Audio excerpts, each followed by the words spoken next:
it's Xander here, and we're back looking at brews in Modern. This is a Arcades deck. Again, I've just recently done one for Standard, but it's so much better in Modern. And I'll just go over the deck, talk about the interactions as we go, hit the sideboard, and hopefully you guys enjoy the deck. So we'll start it off with a 4 of Arcades the Strategist, which is for 4, 1 in Bant, which is green, white, blue. There's a 3/5 Elder Dragon with Flying and Vigilance. And then whenever a creature with Defender enters the battlefield under your control, you draw a card. It's also got, on the last bit of it, is each creature you control with Defender assigns combat damage equal to its toughness rather than its power and can attack as though it didn't have Defender. So every time you play a Defender, you're drawing a card.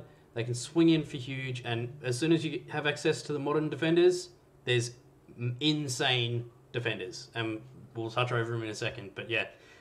It's an awesome card, and I had to build around it. This deck is surprisingly good and is a whole lot of fun. And yeah, just try it out and let me know how you guys go with it, because I've been winning a lot of games and enjoying the absolute hell out of this deck. It's a lot of fun.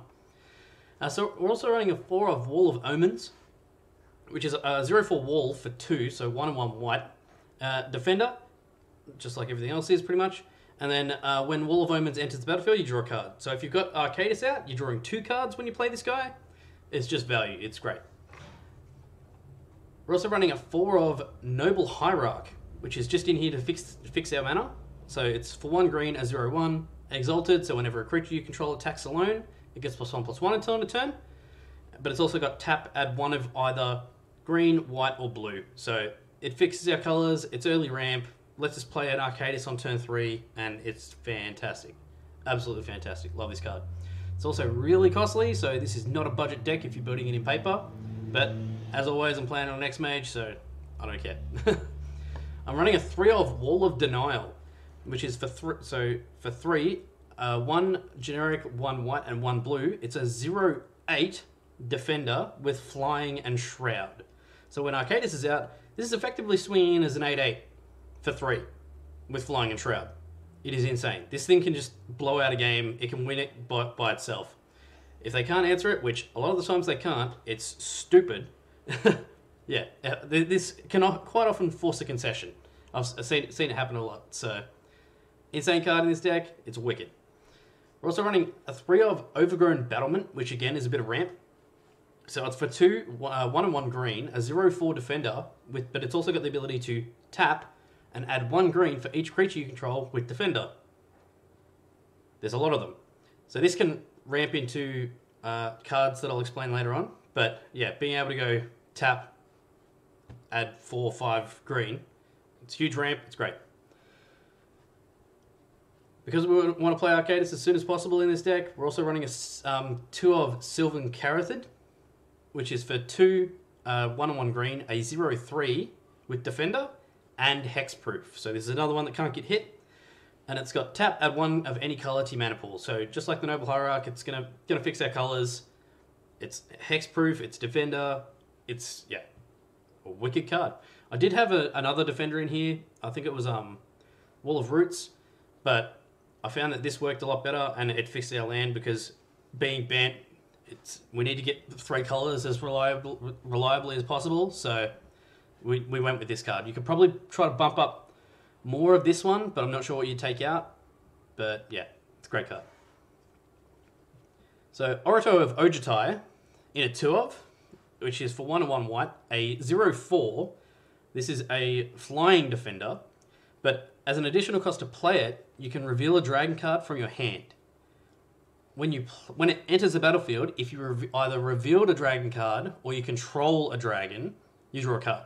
So it works just like a Wall of Omens. If Arcades is already out, it's going to draw you a card, and Arcades is going to draw you a card. So, again, it's just value, but it's also a flying Defender, which is very relevant. Flying's an awesome mechanic. It's going to let us get over the top of a lot of stuff. A lot of the best decks in Modern at the moment, they're low to the ground, they're not running flying. It's just a great card.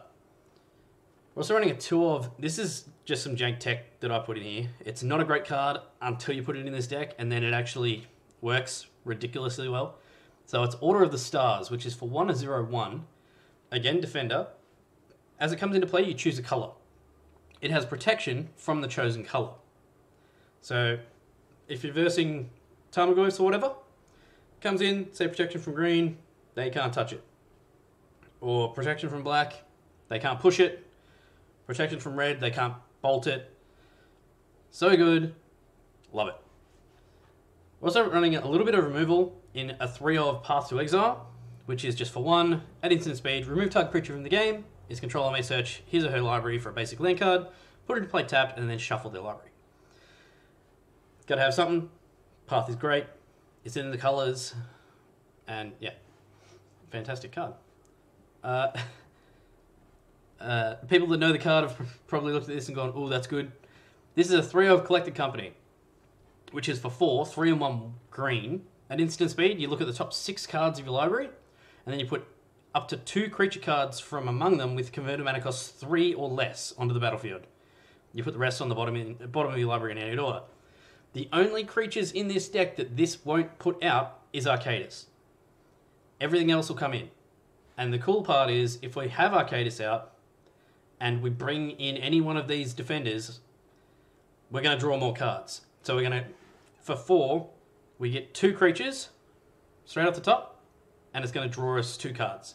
Or if it's a Wall of Omens, it's going to draw us more cards. If it's an Ojutai, it's going to draw us more cards. So we're just trying to drown them in value, and it works pretty damn well. So it's an awesome card. I'd like to run more of it, but I wanted to keep the land count fairly high. So yeah, it's great. Also running a 2 of Teferi, Hero of Dominaria. This was in the standard deck.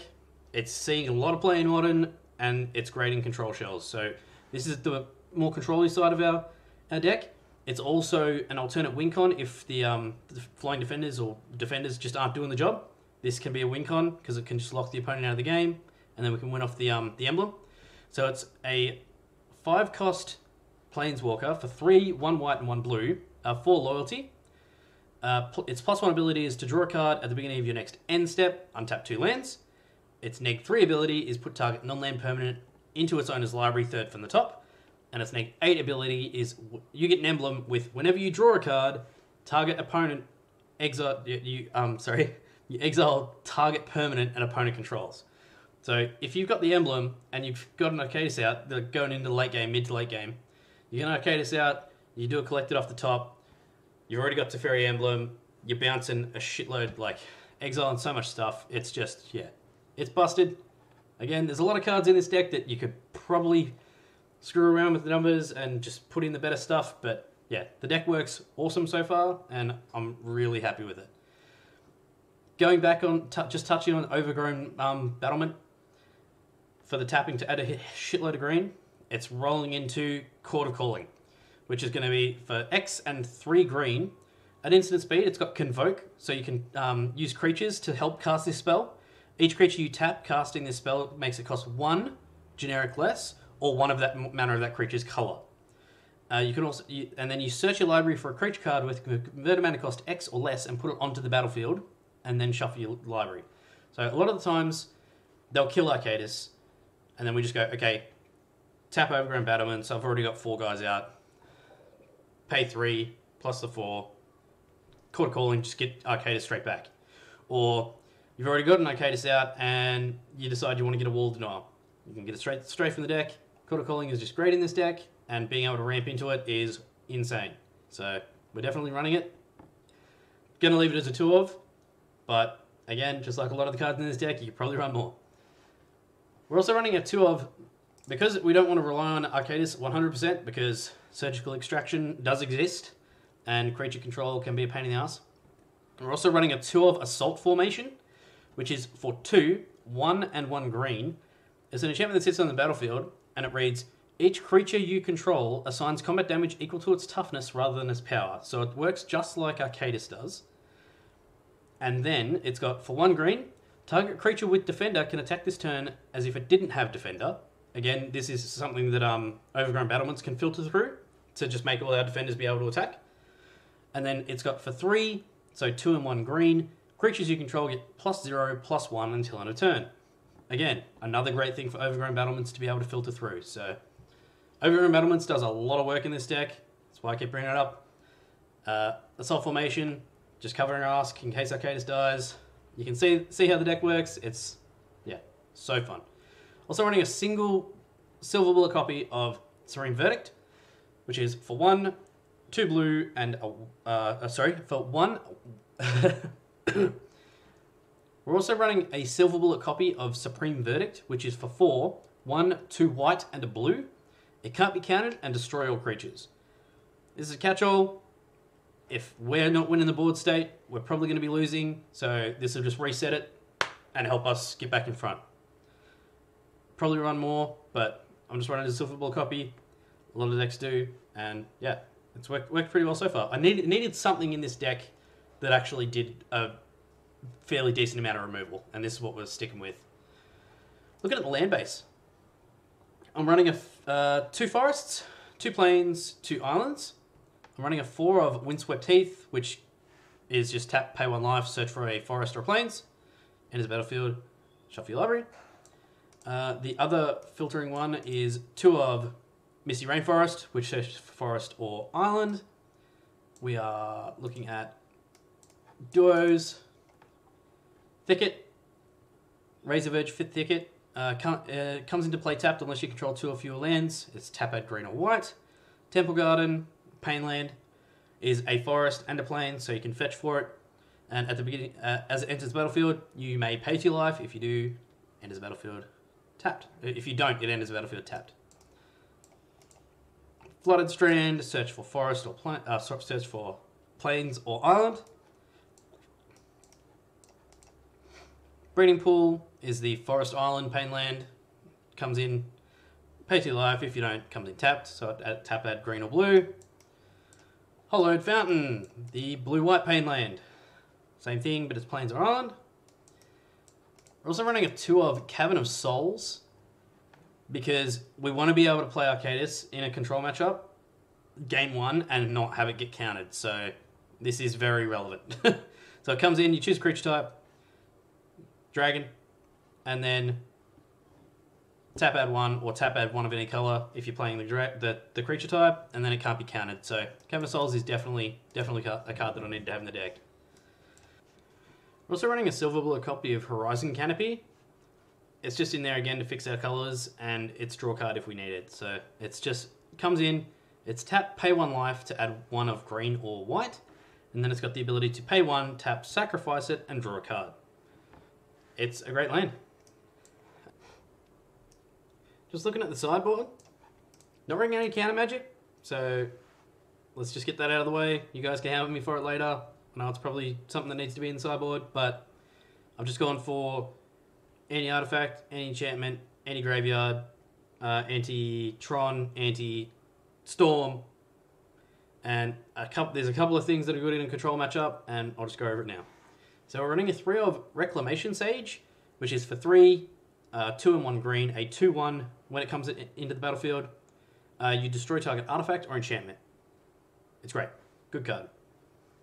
Running a 2 of Vexing Shusha, which is an old card that I forgot was a thing, and then I was doing this deck and I was like, no, that'll be great.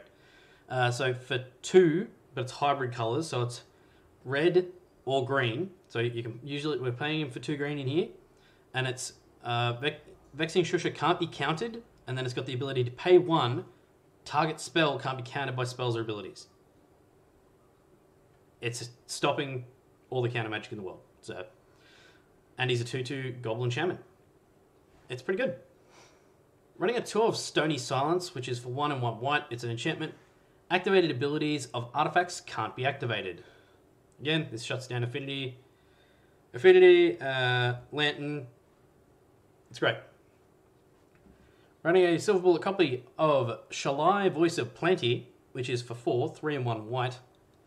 A 3/4 Flying Angel with you, planeswalkers you control, and other creatures you control have hexproof. This is for your control matchups. It's also got the ability for 6, so for 4 and 2 green, you put a +1 counter on each creature you control. We've got the colors, so if we're going in the late game, we can do its other ability. But it's usually just in here for the hexproof. Blanket hexproof is great. It means they have to answer Shalai, and then by that point, they've already used some removal, so we don't really care. Running a 2 of Damping Sphere. Again, this is for Storm and Tron matchups. So it's for 2, it's an artifact. If a land is tapped to produce 2 or more mana, it instead produces colorless instead of any other type and amount. It's great. Second part of it is each spell a player casts costs 1 more to cast for each other spell that has cast this turn. So the first time they play a spell, there's no tax. The second time they play a spell, it's costing 1 extra. The third time, it's costing 2 extra. Yeah. Gets out of control. Storm can't deal with it. It's a great card. Again, this is for a control matchup. The Selfless Spirit. For 2, 1 and 1 white, a 2/1 Flying Spirit Cleric. It's also got the ability sacrifice Selfless Spirit. Creatures you control gain indestructible until end of turn. Now, this is more for the blanket, like Anger the Gods, all that kind of stuff. That this will help save us against. But yeah, it's a good card. Rest in Peace. Just in a single copy. It's for 1 and 1 white. It's an enchantment. And then when it enters the battlefield, you exile all cards from all graveyards. We don't care about our graveyards, so this is just good. And if a card or token would be put into a graveyard from anywhere, exile it instead. Now this just hoses Hollow 1, any graveyard strats. It's great. Could probably find a spot for it like more, but it's just good. Scavenging Ooze in a single copy, which is for 1 and 1 green. It's a 2/2 ooze with, for 1 green, exile target card from a graveyard. If it was a creature card, put a +1 counter on Scavenging Ooze and you gain 1 life. Again, great against Hollow 1, great for reanimator strats. And because I like jank above playability, I'm running a single copy of Tetsuko Umezawa Fugitive, which is for 2, 1 and 1 blue, a 1/3 legendary creature human rogue with creatures you control with power or toughness 1 or less can't be blocked. If you're looking in a good matchup and you just bring this in, it could just bring you a really fast end to a game 2, and just, yeah. It's happened to me a couple of times where I've just gone, screw it, I'll just throw this in from the sideboard. And it makes the clock so much faster because they just can't block a damn thing, and it is great. It was in the standard deck, it's in this deck too. I love the card, I love the ability to be able to just swing in and they can't do a damn thing about it. It's great. Anyway, that is Bant Arcades in Modern. I hope you guys enjoyed the deck. Let me know if you liked the deck. Let me know if you didn't like the deck. I know there's going to be some comments on the cards that went in this deck, but just let me know them all. Any feedback's great. If you liked the video, like, share, subscribe to the channel. Don't forget to hit the bell for notifications for whenever I upload new videos. And yeah, I'll see you guys in the next one. Thanks, guys.